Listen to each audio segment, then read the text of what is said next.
যখন আপনার নামে কেউ বদনাম করে আপনার সামনে কিংবা আপনার পেছনে, আপনার প্রথম কাজ হচ্ছে আল্লাহকে ধন্যবাদ দেওয়া। পড়েন সবাই সুবহানাল্লাহ।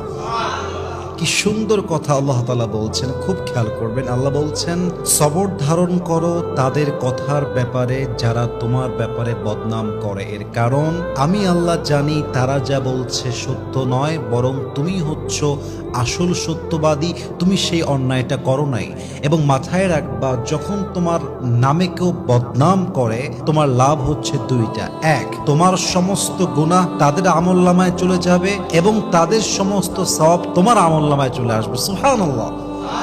তো যারা বদনাম করবে তাদের জন্য আপনি আফসোস করবেন যে ইস রে, আমার ভাইটা বোঝে না, আল্লাহ আমার ভাইকে তুমি হেদায়াত দান করো। কিন্তু মানুষের বদনামের জন্য, অন্যের চরিত্র নষ্ট হওয়ার জন্য নিজের চরিত্র নষ্ট করা, এটা বোকামি ছাড়া আর কিছুই হতে পারে না। ঠিক কিনা বলেন?